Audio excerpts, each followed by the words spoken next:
Monday Night Wars podcast.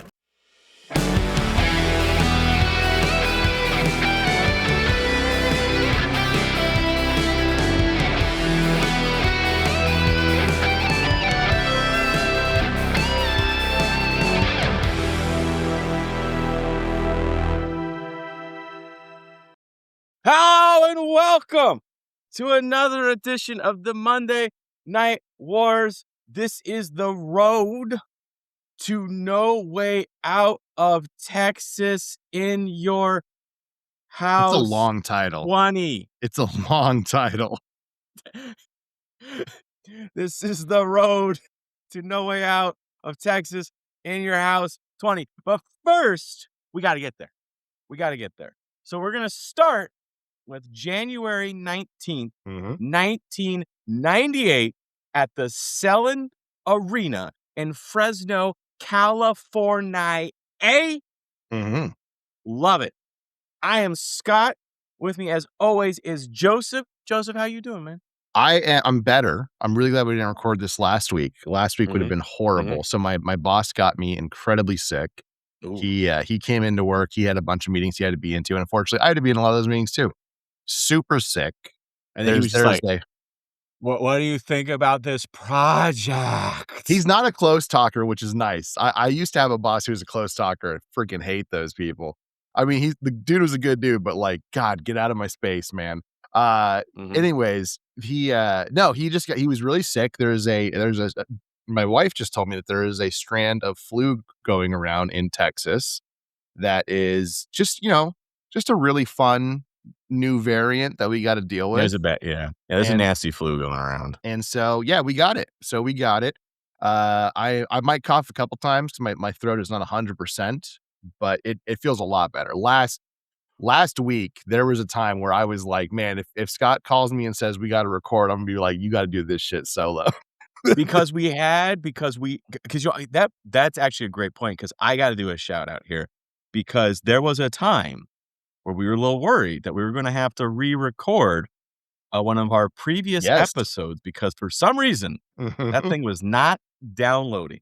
Yeah, but the good folks at Elite 2, shameless plug, they're who we use for our podcasting. Yeah, proud sponsor that we pay like $300 a year. A proud sponsor that we pay, Elite 2.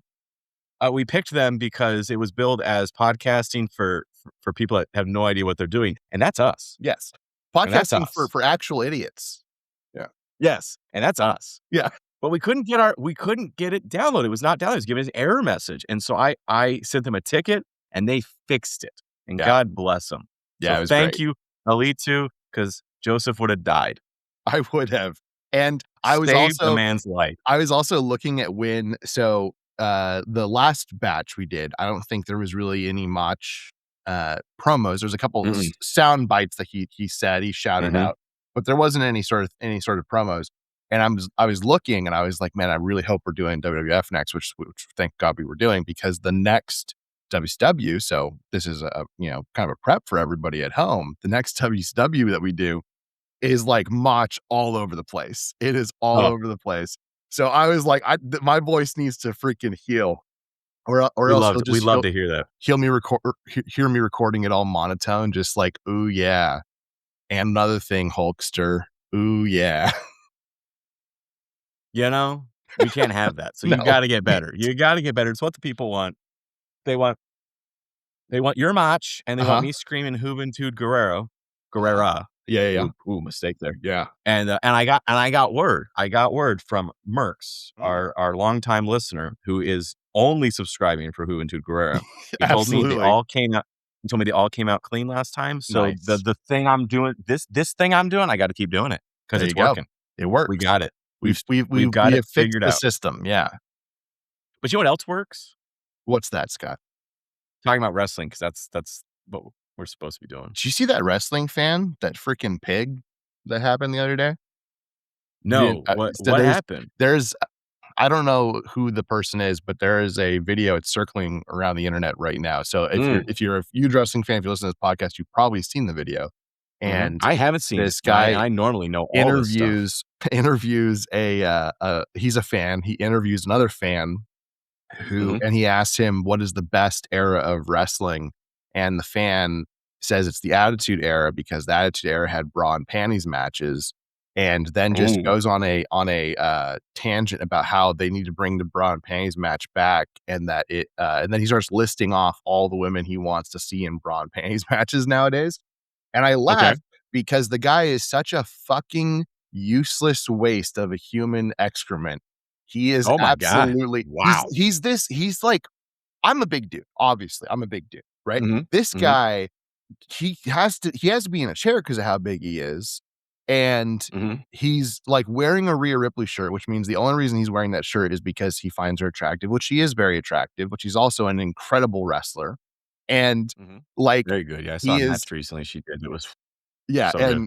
And he's just disgusting. And the other guy is just like, oh yeah, this is great. And then they put it on the internet, and now it's just like, great. Another bullshit like take that's like the amount of shit that women have had to do to actually get women's wrestling on the planet. There is no better time right now for women's wrestling.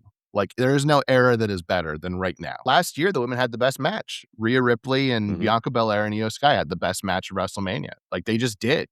And they had less time than many of their male counterparts, and they put on the best match. So anyways, it's a disgusting video. You'll probably see it. And the funny thing is that it's not in this. I don't think it's in this batch, but we watched recently. We'll get to it, in a pay-per-view soon.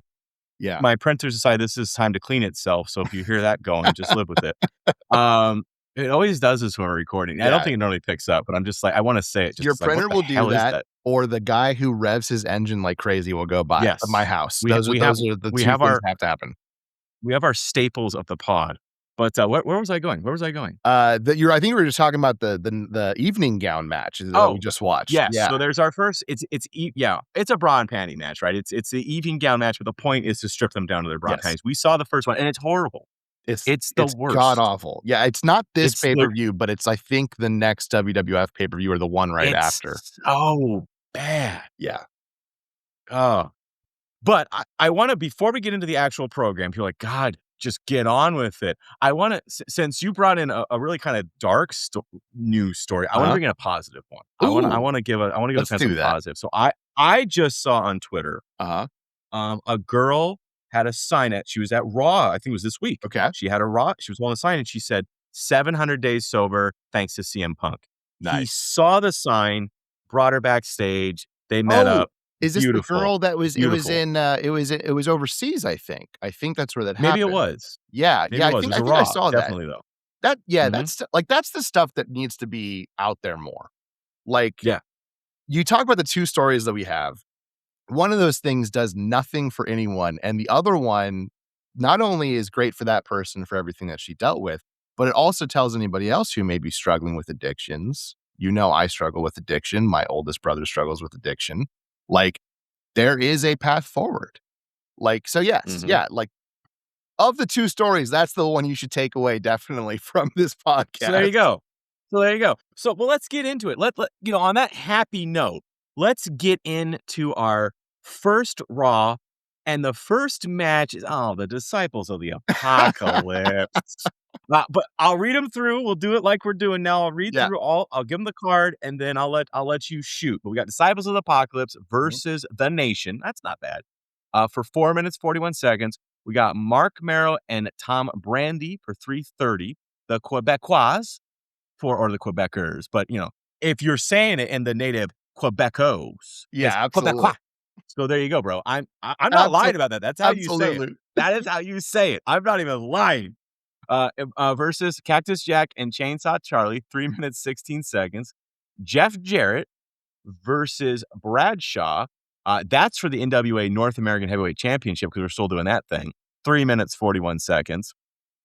And then we have a 4-man tag or an 8-man tag, I guess it would be, because it's Owen Hart, Taka, and the Headbangers versus Los Boricuas. That's an 8-man tag, 3 minutes 1 second. I can count. Then we got Ahmed and The Rock going at it because they're feuding. They got beef, bro. They do, yeah. For the WWF Intercontinental Championship. That's only 2 minutes, 43 seconds, so I'm kind of like, you're going to have to explain that to me, Joseph. Why? That should be a long one. And then we've got the Godwins versus the New Age Outlaws for 4 minutes and 53 seconds. That's for the WWF Tag Team Championship. That is your main event. Joseph, break it down. There is a lot that happens this. By the way, this is now our third episode, I believe, doing this new format. So let us know how it's going, right? If there's anything we can do to improve it. I'm not saying we're going to listen to it, but just let us know how it's going. But anyways, Sucks, I hate you. Yeah, for real. We actually, since we came back, have gained more of an audience on Spotify. So there you go. Like, all People it took was God, us I don't have leaving to for a listen to little this. bit. I don't have to listen to this shit every week. Yeah. I like it now. Yeah. These two losers. But this show actually opens. A lot happens in the show. The show opens with a tribute to Juanita McMahon, who passed away. Juanita was the second wife of Vincent J. McMahon and subsequently the stepmother of Vincent K. McMahon. Vin Man has alluded to sexual abuse from his birth mother and outright talked about physical abuse from his stepfather. So this woman is seemingly more near and dear to him, but I'm kind of speculating on that. I don't have any actual evidence to support it. But we get this nice little tribute for her. We then get a recap of the kerfuffle between Undertaker and Kane. This is followed by Paul Bearer coming out for some promo time.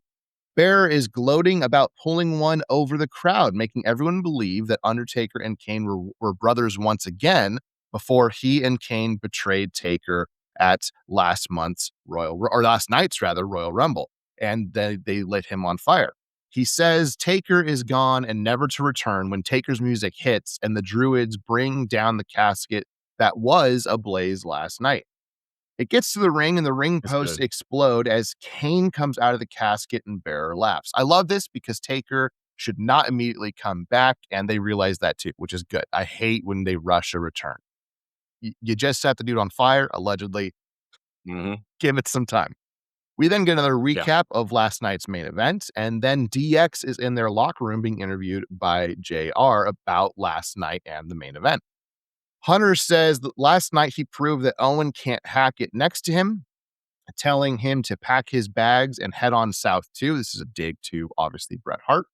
Sean says he tossed and turned last night, guilt-ridden, that Taker not only lost, but also caught on fire, which is hilarious. He has a favor for the fans. They, being DX, will bring Taker back tonight, and you will have DX to thank for it. After this, we get the first match that you talked about. DOA versus Nation of Domination, specifically D'Lo, and Farouk.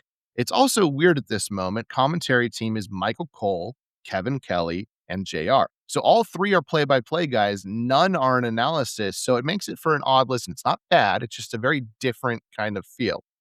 The match gets thrown out as a brawl ensues, and both teams are DQ'd. Ken Shamrock and Ahmed Johnson join the DOA as Mark Henry and The Rock join Nation of Domination, and we get this giant fray as we head to commercial with Nation hightailing it. Next is an ad for the Raw magazine, followed by Tom Brady, who remember was like a thing for a second, versus Mark Marrow, who has Sable wearing a robe that says she is his property now. Marrow banishes Sable from ringside, which doesn't seem to work, and Marrow wins with a low blow and a TKO. Next, we head to DX surrounding a hearse, thinking Taker is in there, but instead, it's just a bunch of babes. So DX joins them as China is completely annoyed. It's stupid, but I laugh. Yes. It was a good bit. Yeah. Absolutely. We then see Mike Tyson coming out of a limo and then a tag team match featuring the returning Quebecers versus Cactus Jack and Chainsaw Charlie. Quebecers were the amazing French Canadians in WCW most recently. They've been gone for quite a few months, so this is the return to WWF, and they're going to be a thing for I think a year or two, and then they're going to be gone again. Cactus Jack ends up mandible clawing the ref, and this is a strange brawl that ends in no contest. So this is the second no contest of the night, and I think it's also the second match of the night. So that's wild that it's back to back. We then move on to DX, who's asking the minis, and by the minis I mean the small luchadors that they employ here and there, usually for pay-per-views, if they have seen Taker, and China lifts Max Mini to be eye level with Sean, and it's stupid. And I still laughed because it is like, it's cheeky enough that it's not necessarily insulting them. And they don't say anything horrible to them, but it is kind of just like, okay. Next is Blackjack Bradshaw versus Jeff Jarrett for the NWA North American Heavyweight Championship. Jarrett wins when Blackjack Wyndham accidentally lariats Bradshaw and not Jarrett. Then Wyndham attacks Bradshaw post-match, so he has now turned heel. Blackjack Bradshaw has turned face, and Wyndham has also aligned himself with the NWA. There's going to be more into that next week. I think they cut a promo or something like that. And then Blackjack Bradshaw will change his name back to Justin Hawk Bradshaw, which they will finally one day shorten to just Bradshaw, and they'll pair him with Farouk, and we will all be happy. But that's not today. But not yet. Yeah. DX can't find Taker, and Sean is sad about breaking the promise when the lights go out. Hour number 2 starts with Taker's music as he slowly descends like Sting. But it isn't Taker, it's actually HBK just dressed as Undertaker, and he starts dancing around, and DX brings a grill in and has a cookout talking about their jumbo weenies. Sean says, thanks to DX, Taker is well done, which Sean's white, so I'm not surprised that he gets a steak that way. Anyways, Triple H calls out Owen and says next week he will give Owen a shot at his European Championship. He also says there is no reason to ride Space Mountain because it's old and bleach blonde. Instead, he has a rocket if you want to ride, which is hilarious because obviously this is a dig at Ric Flair, but also like him and Ric Flair will have a huge relationship in a few years. So just really interesting that like before they were taking shots at him. I would be shocked if this even registered on Ric Flair's like radar at the time. He's so pissed off at WCW. I don't think he cares at all what's going on in WWF. For good reason. I think Flair reasonably pissed at WCW. HBK says you actually I stopped you there because you made a great tweet that I liked on. We have a tweeter, Monday Night Wars podcast tweeter that Joseph manages. So anytime there's a take on there you don't like, it's Joseph. It's not me. Yes, that's true. Because sometimes he's got some hot takes. But this one was, who was Ric Flair's greatest rival? And you retweeted it and said WCW booking, and it was fantastic. Well, the great thing about it is it's not actually calling out any one person. WCW had a history of bad booking. It's basically like you could go to Jim Herd, you can go to Ole Anderson, you can go to Eric Bischoff, you go to Vince Russo. Doesn't really matter who's in the chair; they all seem to screw it up. I have one. Speaking of hot takes, I had one that I tweeted today, so you'll know exactly when this happened. Where someone said, describe Ultimate Warrior in one word, and I said dead. Okay. Which I so when the letters start flowing in, I felt like was cheeky, but also like it wasn't actually a take. It's the most factual word you could use to describe it's true. And we do facts here, as you know. We do facts here. So, I can't fault you for it. I can't fault you. But when the letters start flooding in, I'll know why. Absolutely. Oh, man. HBK HBK says that he won all on his own with no help. This is clearly delusional heel tactic. Hulk Hogan's been doing this for like months in NWO. He wants to know who is next, knowing that it's Austin, who just won the Royal Rumble.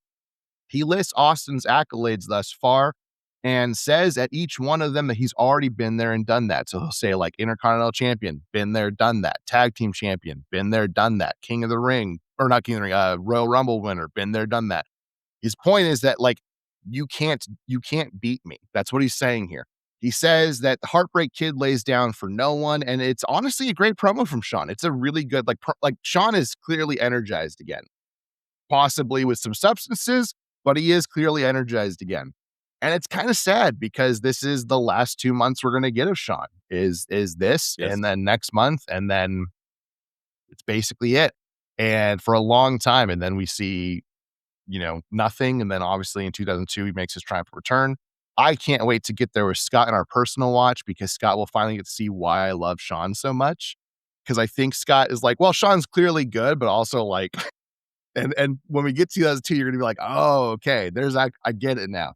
Anyways, but he's great, but also a bit of an asshole. Yes. It's like, so, and I will say, to your point, Sean is supposed to be at the pay-per-view. He's supposed to be in the main event, which plays into the road to No Way Out of Texas in Your House 20. What a horrible title. What a horrible title Yeah, for a pay-per-view. yeah. Oh man, I'm so glad when they just go to No Way Out. No Way Out is perfect. Give credit to WCW. Like WCW, because obviously WWF has been doing this in your house thing for a long time. It was in your house 1, 2, 3, and then they started getting, playful with it and adding these little things at the end and be like in your house, Unforgiven or whatever the case may be. And WCW has kind of consistently always had like, no, this is the name of our pay-per-view and you're going to see it every year. This is the pay-per-view you're going to see next year. At this time, it will be, once again, it'll be sold out, or once again, it'll be Slamboree, or whatever the case is. So kind of give them credit for that, because other than the big four, doesn't really happen for WWF. And it's kind of annoying because they do a lot to try to like fit it in. They like try to make it work. Yeah. And like, I think the next In Your House is Unforgiven, I believe. And it's like WWF Unforgiven in Your House. And it's like, yes. Why not just call it Unforgiven? Anyways, I digress. Moving on. Sonny hits on Mike Tyson, and Tyson says, my wife is even tougher, and I almost spit out my drink while I was watching this. Next is Los Boricuas. She had to be. Yeah. Next is Los Boricuas versus the Headbangers, Taka Michinoku, and Owen Hart. What? Honky Tonk Man is on commentary. What? Owen wins this with the sharpshooter and is interviewed by Michael Cole. Owen says he accepts Triple H's challenge, and after this, The Rock takes on Ahmed Johnson, who has gained a considerable amount of weight. That's not body shaming. He is just significantly bigger than where he was last time we saw him. Mark Henry chairs Ahmed Johnson. It's not just that he's out. It's not just that he's overweight. It's he's out of shape, right? Yes. There are big dudes in wrestling Vader's a good example. Yeah. Or the Giant. Giant's a big guy, but at this era, he's jumping off the rope. Vader does incredible stuff. Like they're athletic. Although, as we'll get to Vader, he's getting kind of gassed too. But yeah, but he also has just age out of shape against him. Like Vader also has age. Like Vader has been a pro for many, many years. He gets gassed, but it's like I can't really blame him. That's going to be difficult to be that mass for as long as he has. A good modern day example is Bronson Reed, who I'm honestly a huge fan of. I think the vision kind of is not great because the injury kind of ruined what they were trying to do. But that being said, I actually really like Bronson Reed. I actually like most of the parts of the vision. I just think right now they just don't collectively click in any sort of way. Yeah. But Bronson Reed is a big, big dude, and he's very kind of Vader-esque. Like he jumps off of things. Other than, Vader's moonsault, Vader didn't really do a whole lot of like flippy shit, but he did do athletic shit. And Bronson Reed is very much the same way. So he's kind of a modern Vader. Anyways, moving on, Mark Henry during this match chairs Ahmed Johnson, so The Rock wins, and then Shamrock chases them off. After the break, DX is chumming it up with Mike Tyson, and then we get the Godwins versus the New Age Outlaws for the WWF World Tag Team titles. As you said, this is our main event. Road Dogg and Billy Gunn are wearing overalls to show they are still loyal to Southern Justice, but the Godwins just attack them, which I actually thought was quite funny. New Age Outlaws attack Phineas with a loaded stuffed pig and get the win, which I thought was not funny. Anyways, Vin Man finally, they've been teasing this all night that, and for weeks really, that they want to have Mike Tyson at WrestleMania. So Vin Man finally introduces Mike Tyson to the crowd. We've seen him backstage throughout the night. Iron Mike Tyson comes out and Austin interrupts him and says he is sick and tired of Mike Tyson being all buddy.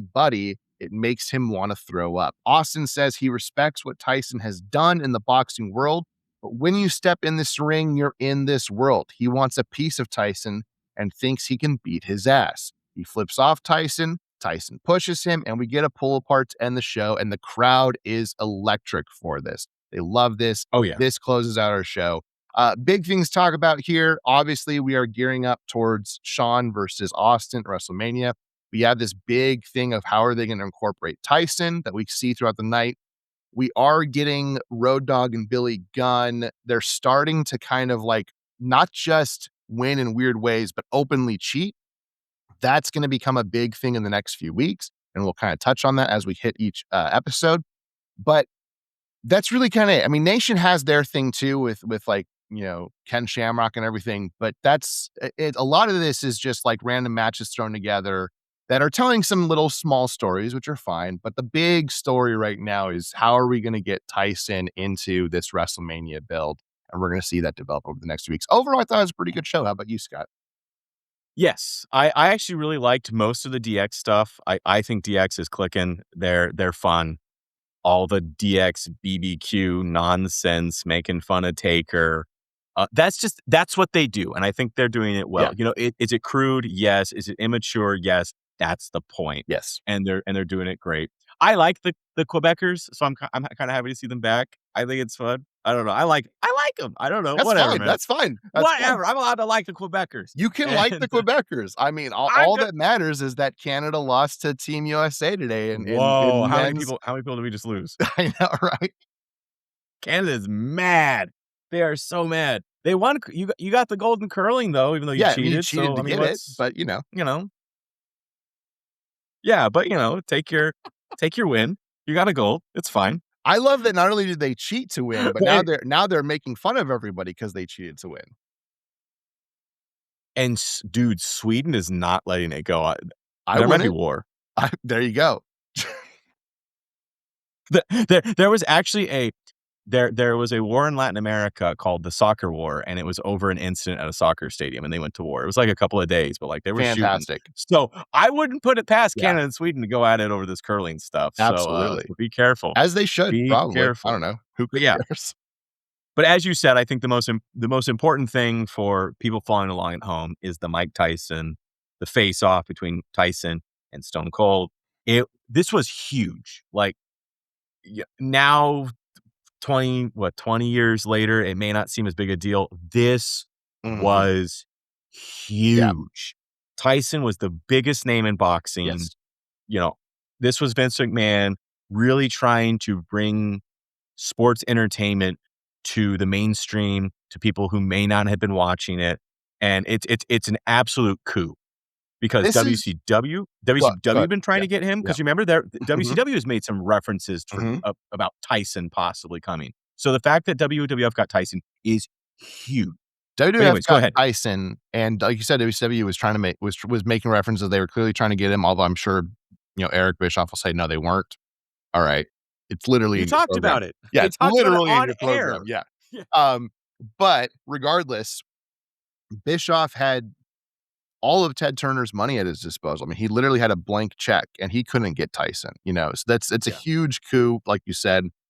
On top of that, this is really kind of their way of almost doing WrestleMania 1 over again, right? WrestleMania 1, one of the big things that made it work was being able to do this, cross promotion with MTV and Cyndi Lauper and all these big celebrity names and Mr. T and stuff, like these people who were, cultural phenomenons at the time, and put themselves on the map. And obviously they've gone through the steroid scandal, and they've gone through all of their stars quitting or leaving and trying to build up new stars. And then most recently the Montreal Screwjob. Like they aren't winning yet. They're trying very hard. They're doing some really good work, but this really is like, if we can just do this, we may be able to start winning again. And the timeline works. I mean, I think March is when WrestleMania will happen, or maybe it's early April, and their very first win again on TV is in April. So the timeline makes a lot of sense when we see this. It is huge for them. It cannot be overstated how big, even with his scandals, Mike Tyson was at this time. He was the guy. He was the biggest name in boxing, and this, I also don't think people nowadays realize how big a deal boxing used to be. Yeah. Like, the fight, like, someone had the fight and you all went to their house and you watched it. They'd buy you'd buy a big TV for it, like, how serious people were. Like, you'd buy a new TV. Remember the old TVs that were, like, just those huge kind of furniture cabinet kind of things? Yes. Man, you had to have one of those for the fight. Yes. You had to have one of those for Yeah, the you fight. couldn't have a 22 Everybody incher. You couldn't do that. No. It was huge. It was huge. And, just to your point, WrestleMania is March 29th, 1998. So we are coming up here. But we're not there yet because we gotta get through No Way Out of Texas in Your House 20. And before we get there, we gotta go to January 26th, 1998 at the Davis Recreational Hall in Davis, California. They're going to all my stomping grounds. We got first match. Ken Shamrock versus Mark Henry. That sounds hot. 3 minutes, 19 seconds. Barry Windham and Jeff Jarrett versus the Legion of Doom. What? 5 minutes, 4 seconds. I'll allow it. We've got kind of a story. We've got a story there of sorts. Okay. Yeah. Vader versus Goldust for 3 minutes. The New Age Outlaws versus Cactus Jack and Chainsaw Charlie for the WWF Tag Team Championship. 5 minutes, 8 seconds. That's going to get us some story. Yes. That's hot. Yeah. Yes. El Pantera versus Brian Christopher for 4 minutes, 28 seconds. The Quebecers, my boys, versus the Headbangers for 3 minutes, 8 seconds. And then, what? You know, should I spoil it? Don't Should I not spoil it. spoil I see what happened. Yeah. Oh, Yeah. it's Owen Hart versus Triple H. That's the match. Owen Hart versus Triple H. Yes. I read through my whole thing before I said it. You should be proud of me. I'm very proud. Owen Hart versus Triple H for the WWF European Championship, 5 minutes, 11 seconds. But something's going to happen, doesn't it, Joseph? Tell me about tonight. First, we get a recap of Mike Tyson in the WWF. And by the way, I felt like when I just did that last week, I felt like that tempo was perfect. It was beautiful. Okay. I loved it. I felt like that was exactly because, last two episodes, there were times where I sped way the hell up. The first episode, it was like, my God, right? So anyways, I've got a new way of writing my notes. It's like you were selling stuff at an auction. Yeah. That first episode.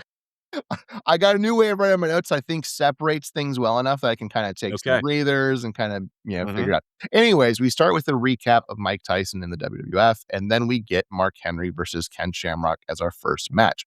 The Nation of Domination is with Henry in full force. However, The Rock stands behind them and does not do the Nation salute. Shamrock sells all over the place for Mark Henry, which is objectively great. I love when people do that. This ends in a brawl with DOA and Ahmed joining the fray. So similar to what we saw last week, pretty much the exact same outcome. After this, we get a recap of Paul Bearer calling Taker a what, Scott? I don't even remember. It's the thing he always calls Taker. Starts with an M. Oh. A murderer! I was like, I didn't have that in my notes, but yeah. A murderer! You're a murderer!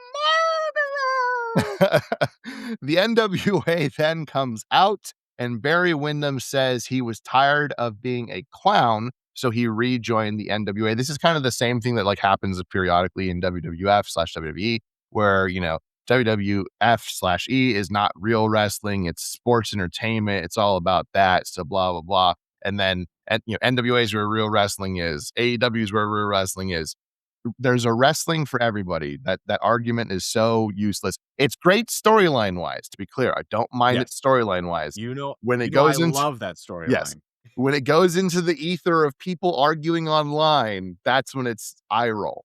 Anyways, I'll just say, just for clarity, WWE and AEW both come to my town of Sacramento. And WWE performs in the Sacramento Kings Arena, which is a large stadium. Yes. And AEW performs in the Civic Auditorium. Which, to be fair, if we're being 100% fair here, is exactly what they should be doing, because there was a while where they were trying to do the same thing WWE was doing, and it looked really bad.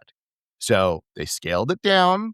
They're playing to what they have. I think that makes perfect sense. It's not a knock on them at all. But there is, one is doing a little bit better business than the other. Seems like they're both doing good business, just two different levels of business. I'm just saying, it seems like the people want entertainment. They want stories. And that's what we want. So that's what we're doing, Anyways. I lose us so many fans by shitting on AEW. And the funny thing is, I want AEW to succeed. I want it to do well. I think it's important for the business. I just think they're making terrible decisions. They're doing the WCW thing. Yeah, I try not to, because it's been so long since we've actually watched them. I try not to say that anything that they're doing, booking wise, I don't know enough to I don't watch them anymore. So I don't I can't tell you that Kyle Fletcher becoming TNT champion, which I know happened again so quickly after Tommaso Ciampa literally debuted, won the championship, and then lost it the next week. In my head, that makes no sense, but I also don't watch the product. So I can't tell you if there's a beat by beat reason why it's no, that makes a lot of actual plausible sense. I can tell you that they don't use their women's division, and that annoys the crap out of me. But anyways, that's not what the point of this show is. Anyways. So LOD takes on Jeff Jarrett and Barry Windham, who cheat using the loaded tennis racket for the win. After this, we get a recap of Austin and Tyson last week. We're going to see quite a few recaps of this. DX is interviewed, and Triple H is complaining about his knee, but says Owen will get the best in Triple H, whether he is 100% or not. If you remember, he's been walking around with not only a knee brace, but the crutch. He does have an injured knee at this time. So, and it's actually really comical because China is wrapping his knee and he keeps wincing and grabbing it. Sean then gives out all his own nicknames and brushes off how important he is. He proposes that at WrestleMania instead, we should see Tyson and Austin face each other to see who truly is the baddest SOB. Triple H says HBK is very modest, but he believes Sean should be at Mania 2. So that's beautiful. Yeah, exactly. It's very beautiful. They speculate, well, what could Sean do? And Sean is actually wearing a ref shirt underneath his jacket or something like that. And Sean's oh, I can special ref the match. Sean is delusional here, and that's fun. It's fantastic stuff. We move on to Vader, who's facing Goldust, who instead is dressed like Vader. So he's calling himself Vader Dust. Vader's about to win with the Vader bomb when the lights go out. Fire erupts and Kane arrives. Vader hits a horrible looking pile driver, Owen Hart level dangerous, and Kane sits up and tombstones Vader instead. This is setting up a rivalry for them. They're going to continue this into the pay-per-view. We then see Mick Foley and Terry Funk talking about Chainsaw Charlie and Cactus Jack like they aren't them, just conversationally making each other laugh. They're talking about, oh, you know what I really like about Chainsaw Charlie? You know what I really like about Cactus Jack? And they're just talking about them like they're just people. And it's great. It's it's fantastic. After this, the New Age Outlaws face Cactus Jack and Chainsaw Charlie for the WWF World Tag Team Championship. Cactus Jack and Chainsaw Charlie get themselves DQ'd by immediately turning this into a hardcore match. And honestly, that's kind of fun. This is important because this will actually develop a huge storyline that will take us easily into WrestleMania. Next is a special look at Taka Michinoku that is, for some reason, Star Wars themed. Okay. As it should. Yeah. As it should. I think they make a reference to him skywalking or something like that because he's a high flyer. Whatever. Which leads us into Brian Christopher versus El Pantera. Christopher misses the diving leg drop and Pantera wins. So Jerry has to shake his hand because during this match, he said, if Pantera wins, I'll shake his hand because no way he's going to win. However, Jerry, instead of shaking his hand, just attacks him, which is classic heel work. It's fine.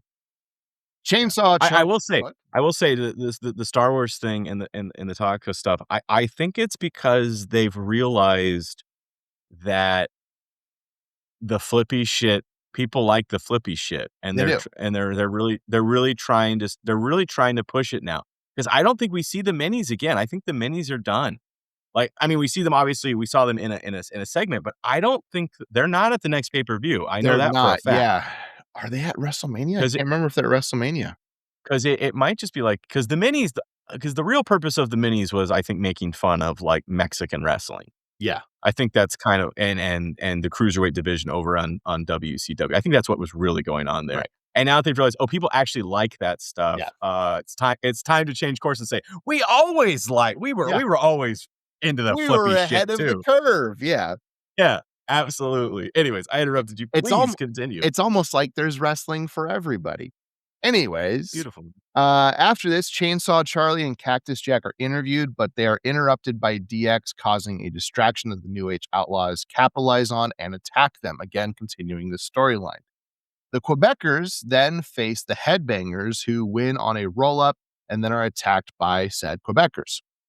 Owen Hart afterwards takes on Triple H for the WWF European Championship. This is the big thing they teased last week.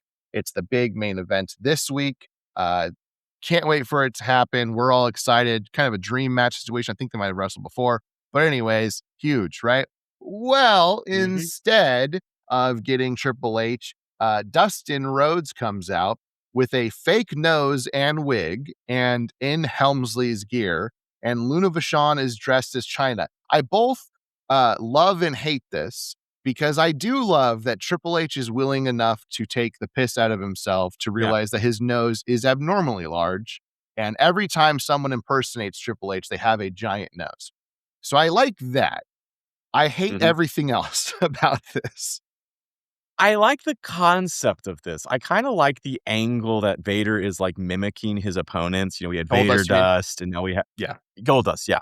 Yeah, Gold Dust. We had Vader Dust, and now we have Triple H Dust or whatever. I kind of like this idea. Yeah, but everything they're doing with everything they're doing with Gold Dust is bad. Yeah. Everything they do with Vader ends up being bad too. You know my opinions on that. Yes. They're doing Vader dirt, but Gold Dust is who we're talking about. Right. Everything they're doing with Gold Dust is bad. Yeah. It's. Anyways, Owen wins this with a sharpshooter in a match that lasts way too long. Also, this is the second time Goldust has wrestled tonight, so way too long of a match. DX shows up on the Titantron and they are laughing at him. So Commissioner Slaughter comes out and says, that was pretty good. That was pretty good. Pretty cheeky, you guys. Goldust did a great job as Hunter. He was so convinced by this that he has decided that since Owen had a sanctioned European title match tonight, he earns the match victory and the European World Championship.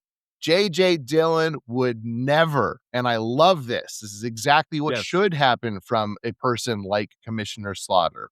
It's great. Slaughter's playing along. He's like, he beat Triple H. I saw it. Yeah, I saw it with my own eyes. That was Triple H. It's fantastic.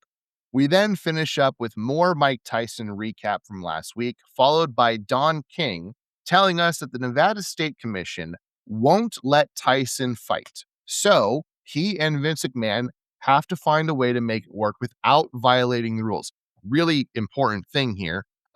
In boxing, whoever the state commission is that is taking care of whatever the athletics are, like, that's important. You have to follow their rules. You can get banned. It is a horrible thing for a boxer. So there is, like, truth to this. They aren't just making this up.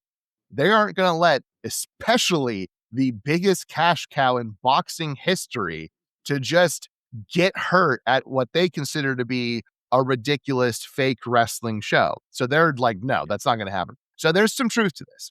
Austin comes out and cuts a promo on how last week pissed him off by Mike Tyson pushing him in front of the world and thinking he won't get payback. And he goes, for the very first time, which is great. He calls out Tyson and says he will beat his ass up whenever, as we close the show. Big things that are takeaways from this episode. First thing is I'm going to go with is Kane and Vader. That becomes a huge rivalry for the next few weeks. There's not a lot to it other than it's like, oh, Vader's kind of a monster and Kane's kind of a monster, and that's the rivalry. I'm okay with that on the surface. I'm fine with that. There's nothing crazy. Like, it's fine. The other big thing is obviously the continuation of the Tyson and Austin thing and how that's going to work with D-Generation X and WrestleMania. Now we get this Owen Hart wrinkle, which is fantastic.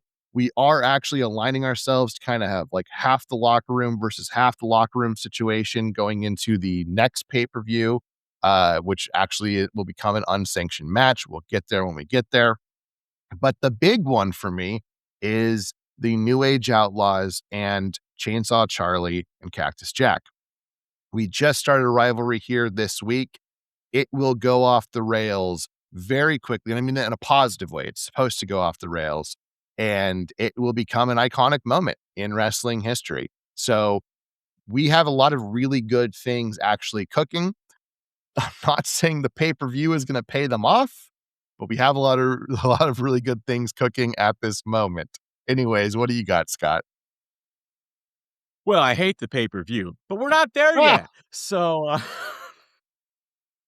yeah, I thought the Nevada that's kind of the big story of the night, is that because they've been building to that Austin and Tyson are going to go at it, right? That's and the Nevada State Commission says not so fast, not so fast. We can't sanction that. So that justifies why Tyson and he aren't going to go at it. Sean's been alluding to, why don't they just go at it? Which honestly, if they could do it, I think would solve a lot of problems with Sean's back injury. But instead, it is going to end up being Sean at WrestleMania, and we're going to talk about that because it's simultaneously a great match and a horrible match. Yes. So it's rough. But yeah, another great one, kind of built on a lot of the DX shenanigans. I think that's they're really starting to get into their own, and I think you said the thing recently about people are saying that Trips wasn't important to the Attitude Era, and yes, that's a if new you're trend. If you're watching along with us, he's DX. Yes, he is so important. He is the most important person of DX. Yes. And this is from a person whose favorite wrestler is Shawn Michaels. Like, he's the glue. Yeah. He's the leader. Yeah. He may be co-leader with Sean, but Sean's going to go away here pretty soon, and then it's Trips. Yes. And he leads that whole thing. Yes. And he is absolutely important. When you see the pops that DX gets in the next few months with Trips at the helm, like, you're insane if you think that Trips isn't important to the Attitude Era. I understand that you don't have to necessarily like his booking right now. That's fine. Yeah.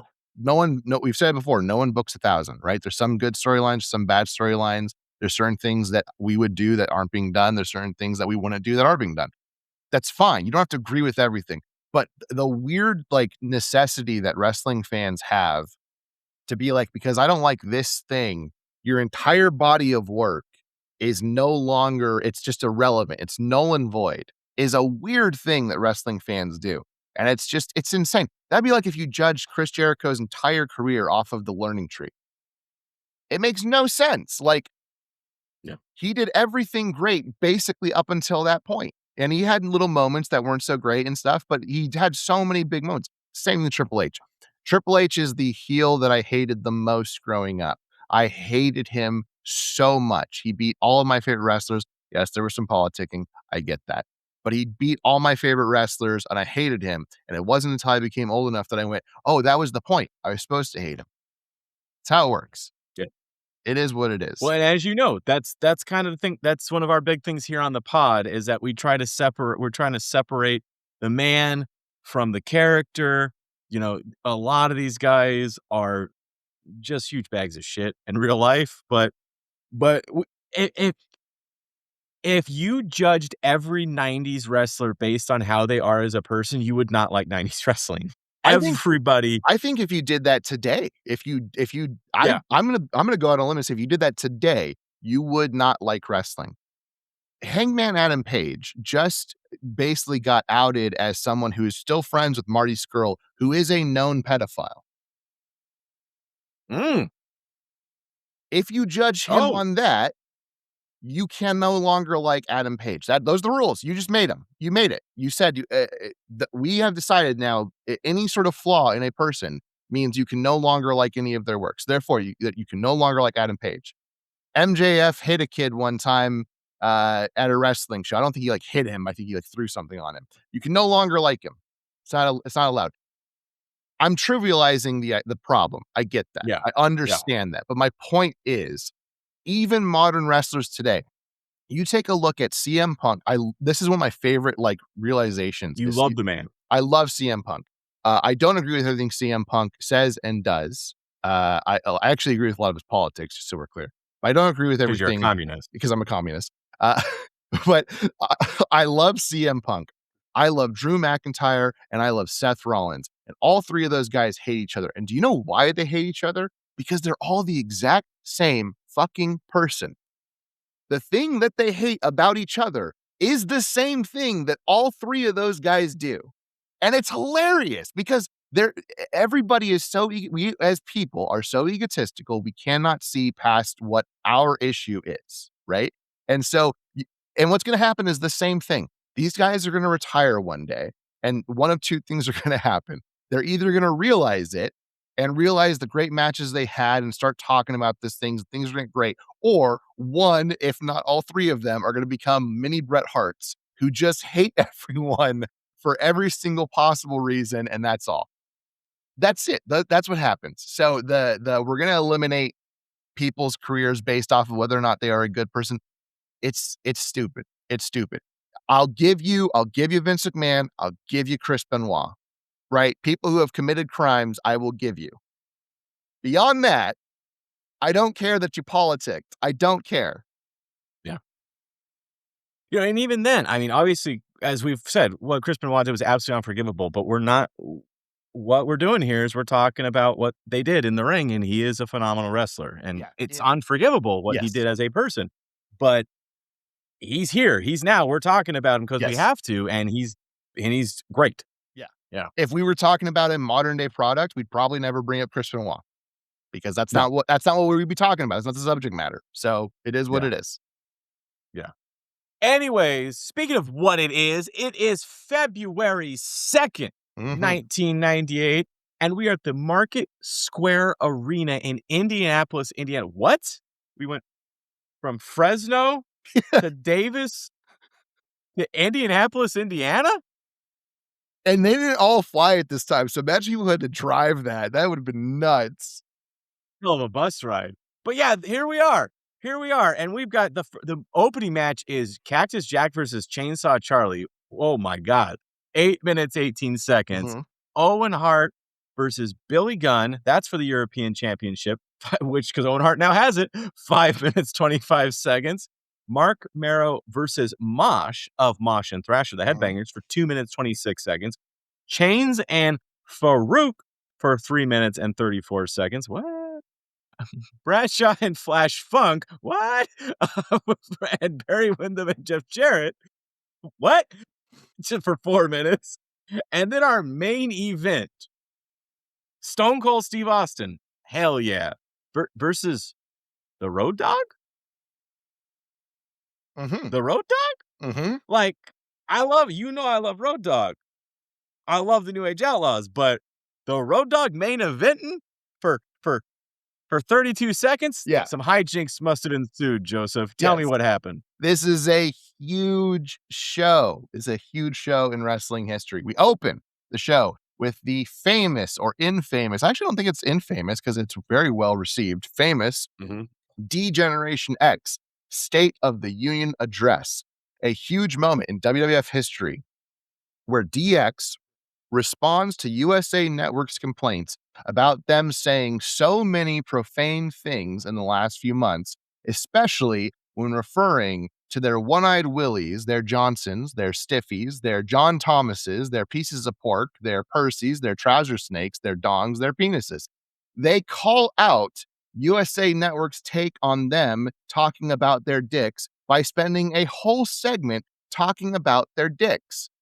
USA was so enamored by the cheekiness of this. I know I've said cheeky a bunch of times this podcast, the cheekiness of that from this point on, they're basically allowed to do whatever they want because USA loved it so much. They were like, that is great TV. It did great numbers. They're watching the ratings. Yeah. Go up and up and up. They're like, we got something here. Yeah. Anyways, this is also important because allegedly, and I say allegedly because Bischoff has said this numerous times. I don't know if that's true or not. I'm just saying this is his take. That around this time is when TNT started to become stricter and stricter about what WCW was doing. I don't necessarily believe that because I've seen the WCW product from this point on, and it's quite raunchy too. But it's just not good. It's just not good is the problem.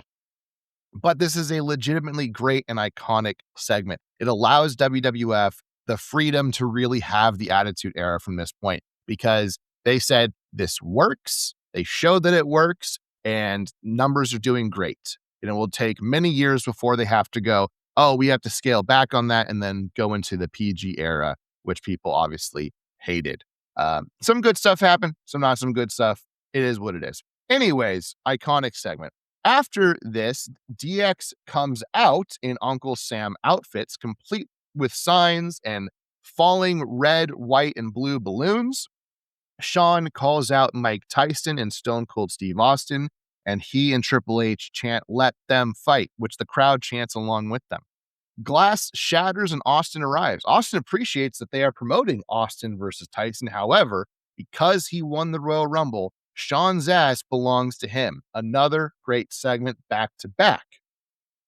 And we're going to have another great segment because we move right on to Chainsaw Charlie facing Cactus Jack. Prior to this, Cactus Jack was interviewed by Jim Ross, who says that this is about his legacy. He doesn't want to be seen as a joke.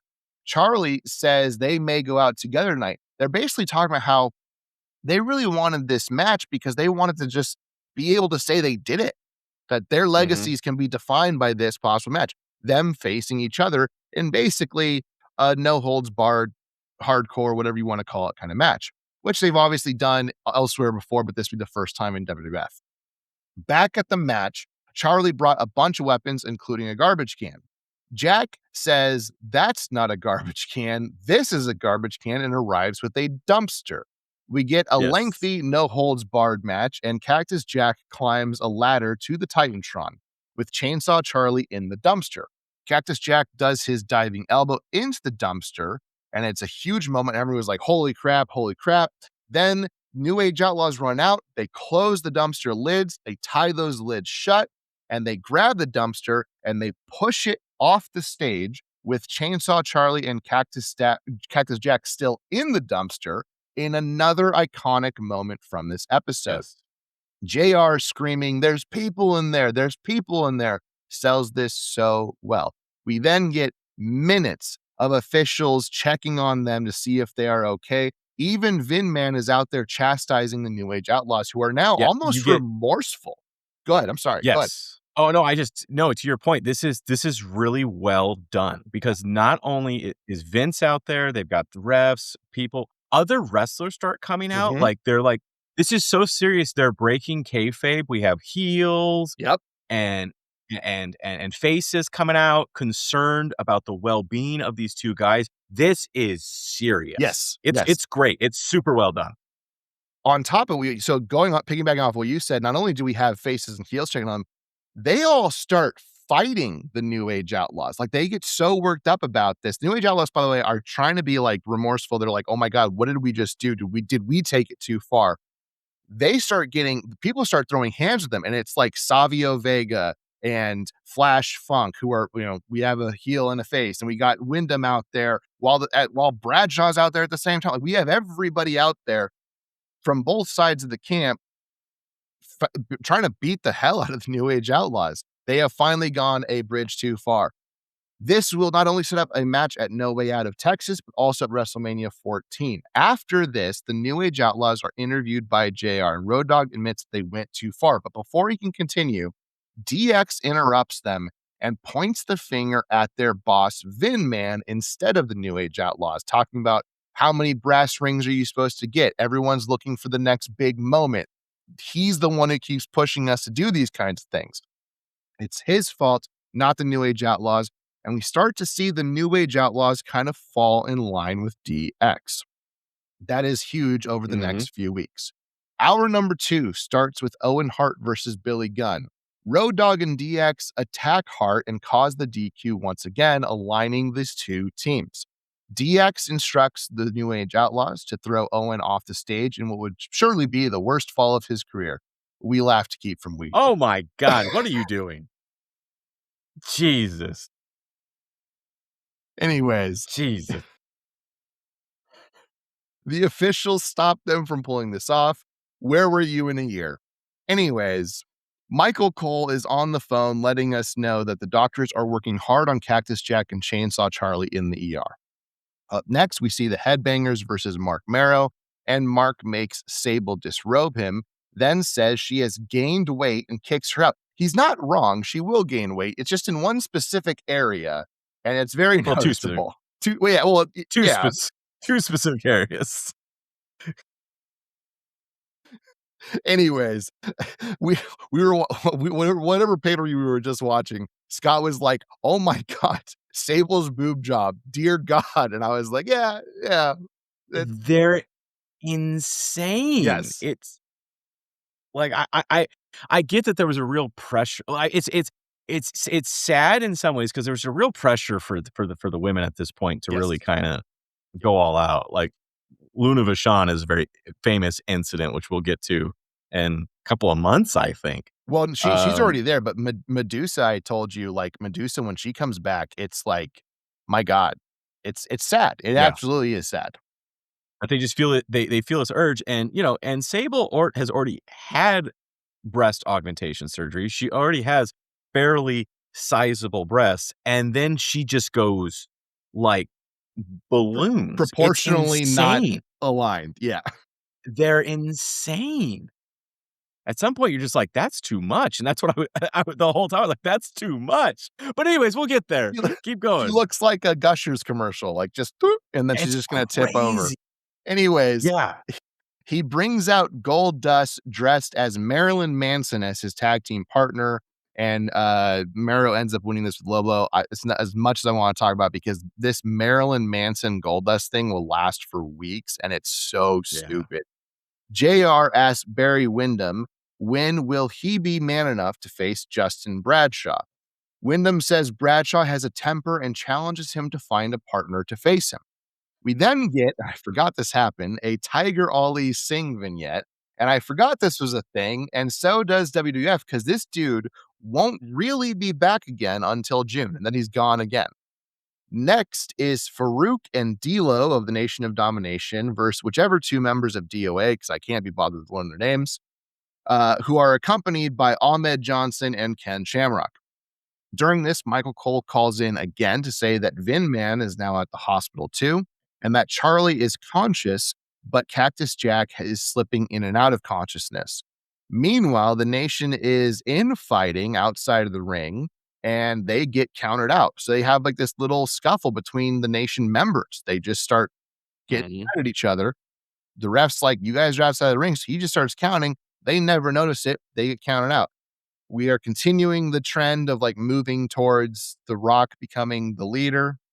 I think it'll happen after WrestleMania is when it's going to happen, but we're getting close. We then see Jeff Jarrett and Barry Windham face Justin Bradshaw and Flash Funk. What? I like Flash Funk, but he has zero value at this moment. So I was like, okay, I guess. Bradshaw knocks Windham away and lariats Jarrett for the win. NWA gang up on Bradshaw, targeting his knee. After this, Michael Cole tells us that he has that all hell is broken loose in the hospital as his signal ends up going out. Then, in a very interesting segment, Bob Wink Collins, who I guess works for WWF, announces that WrestleMania 14 sold out in 90 seconds. Then the lights go out and Kane's music hits. Paul Bearer, says Kane will give a little taste of the hell that Taker is living right now. Kane chokes Wink, and Vader's music hits, and he comes out to confront Kane. Vader tells him that at No Way Out, Kane's ass is his, but he is going to put his fire out right now and uses a fire extinguisher on Kane's face. I also forgot that one of the myths of Kane was that he only had one working eye, and so the commentary is playing into that. The fire extinguisher, the smoke hit his one working eye. I completely forgot that was a thing. but commentary didn't. It's only a thing when they need it to be. Yeah. That's how that works. Finally, the New Age Outlaws come out and taunt everyone who hates them because they're very hated right now. Austin, who will face Road Dogg, runs out and immediately clobbers Billy Gunn instead and then attacks Road Dogg, which I laughed about. The New Age Outlaws and DX attack Austin when Cactus Jack arrives with a sling and an IV, and Chainsaw Charlie arrives in a hospital gown and with the chainsaw, and I laughed so hard. Yes. They help Austin chase everyone off, and we close the show. This is one of my favorite episodes of Raw I think I've ever watched. It is so good. It's hilarious. It's stupid. It's very good. It's everything I could possibly want. It's insane. Yes. The ending is so absolutely ridiculous, and it's exactly what we want in our wrestling. Yes. It's perfect. I am now ready for the pay-per-view. I cannot wait. Mhm. Let's get into we got one more Raw. I want the pay-per-view now. February 9th, 1998. This is the go home show on the road to No Way Out of Texas in Your House 20. Yes. They are at the Roberts Municipal Stadium in Evansville, Indiana. Let me see where are we getting close to where they're supposed to be? Oh, they're in Texas for the pay-per-views. They're bouncing all over. On the go home show, we got Jeff Jarrett and Barry Windham versus a Legion of Doom, 5 minutes, 57 seconds. The one Godwin, no, we got both Godwins? No, we got one Godwin, Henry O. Godwin versus Quebecer Pierre, or Quebecois Pierre. That's how you say it in French. 4 minutes, 43 seconds. We got Taka Michinoku and Agita versus Brian Christopher and El Pantera. They're teaming now? What is going on? 10 minutes, 29 seconds. It's getting wild over on the WWF. And then we got Ken Shamrock and Chains versus the Nation of Domination. 4 minutes, 38 seconds. I'm starting to get concerned here, Joseph. But hopefully the next match will solve it. Steve Blackman. Okay. We got Steve Blackman. Yeah. Versus Recon? Yep. Of the Truth Commission? Yep. For 6 minutes and 59 seconds? Oh no. And then we've got as our main event, Joseph, we've got the artist formerly known as Goldust versus Thrasher of the Headbangers? For 5 minutes and 40 seconds? Joseph, I'm worried about this go home show. Please tell me. Tell me it gets good. I don't want to lie to you, Scott. Tell me. It's a weird one. You kind of wish that these two shows were switched, but anyways, we open the show with Sonny dressed as Marilyn Monroe singing "Happy Birthday, Mr. Blassie" for Classy Freddie Blassie, very well-known wrestling legend. It's in the, Marilyn Monroe "Happy Birthday, Mr. President" style. This is not the first time they've done that. I think it's the first time for Freddie Blassie. But anyways, that's how we're starting. Then we see a recap of Austin being attacked last week by DX. Austin arrives with a sack to start the show. He calls out Shawn Michaels and tells him that No Way Out, he wants a piece of Shawn's ass. He tells Shawn to come out right now. DX shows up on the Titantron, and Shawn makes fun of Austin and says he will get a piece only when he says so. But because he is gracious, if Austin can give him one good reason to come out there, he will, and slap the taste out of Austin's mouth. Austin says he has Shawn's belt, and Shawn can't believe it. He's like, no, you don't. I've got my belt right here. And it's a toy belt, which is objectively stupid and hilarious. We love it. Yeah. Austin says he'll return it, but Shawn has to ask him real nice. I had to do a little cough break there. Sonny introduces... You handle that like a pro. Appreciate it. Sonny introduces LOD versus Jeff Jarrett and Barry Windham. And LOD also... Bradshaw interferes during this for some retribution. This whole thing's a freaking mess. Like, what? Yes. LOD is just like here now. Anyways, so he interferes. for some retribution. One of NWA. the greatest tag teams of all time, and they have no idea what to do with them. Yes. It's crazy. And they also play the like, will they have to retire? Is this it thing for like every time that they show up on screen? And it's like, why?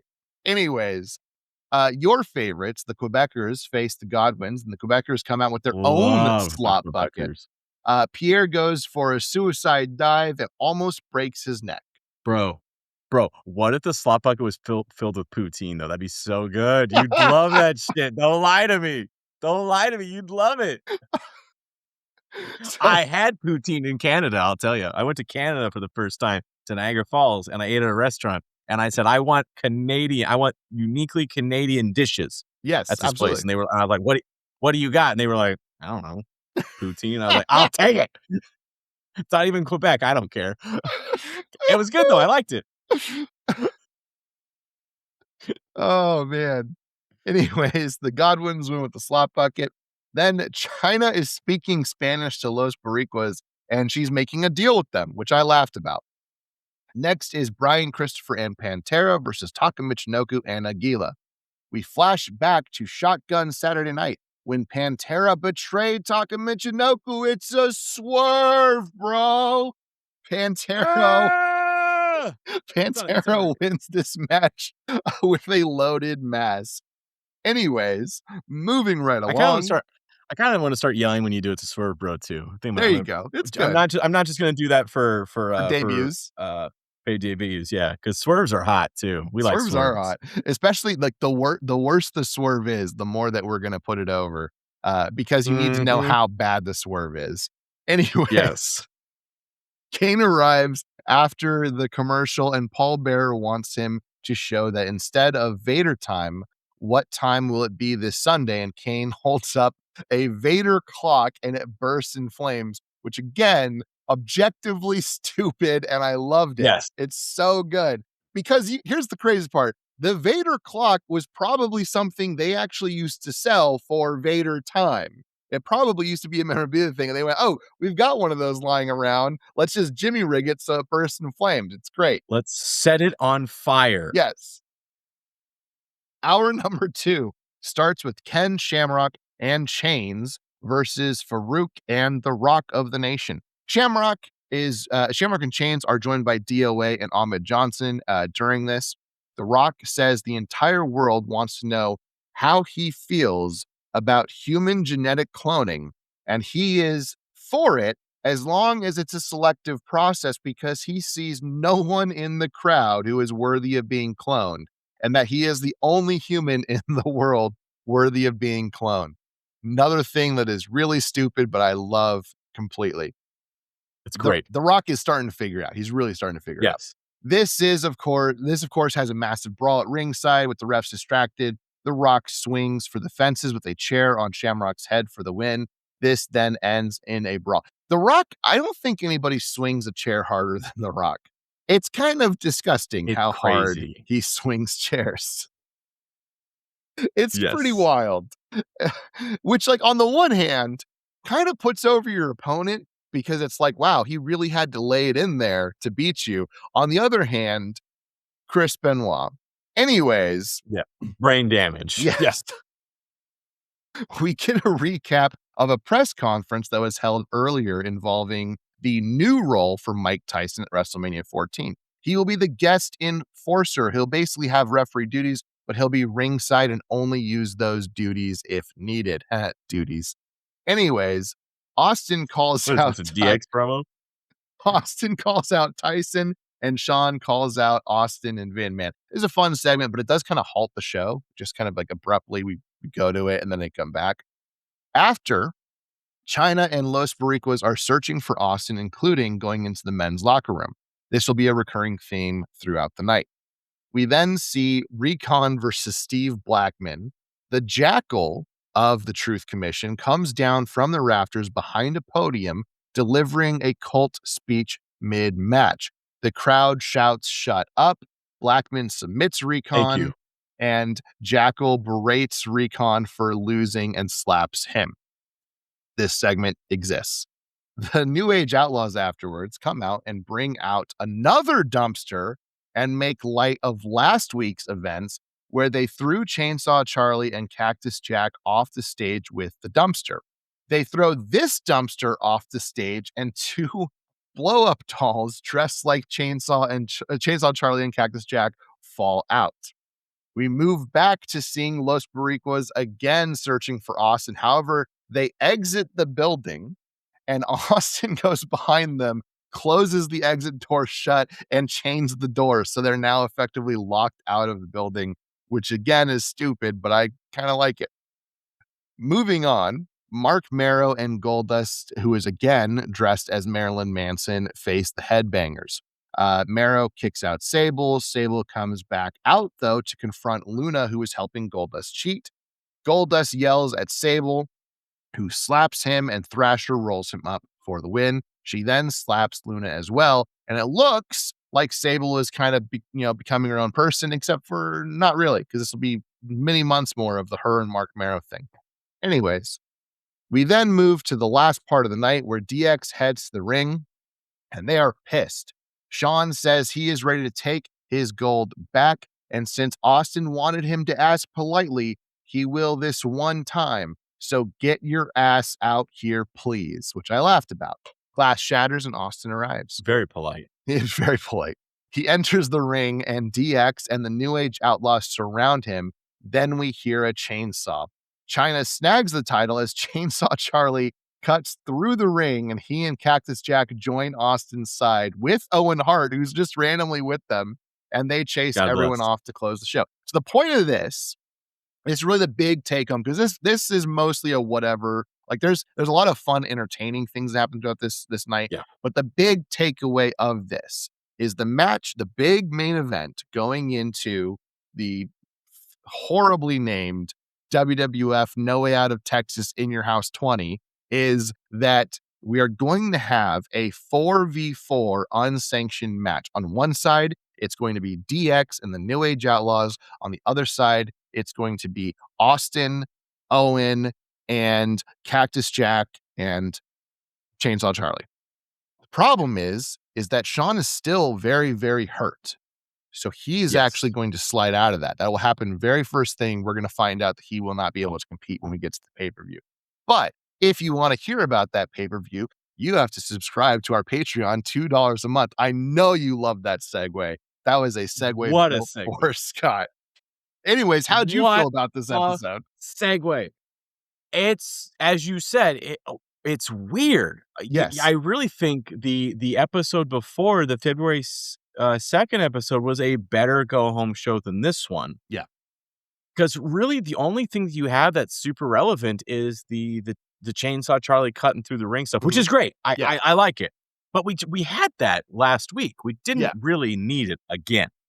But maybe they forgot they had one more episode. Maybe they thought it was the weekend, and they're like, "Oh shit, it's next weekend. We got to figure out how to drag this out another week." I don't know, but overall, I think it's a pretty good run up to the pay per view. Because last pay per view we didn't like the run up. Last pay per view we were like, this run up is dog shit.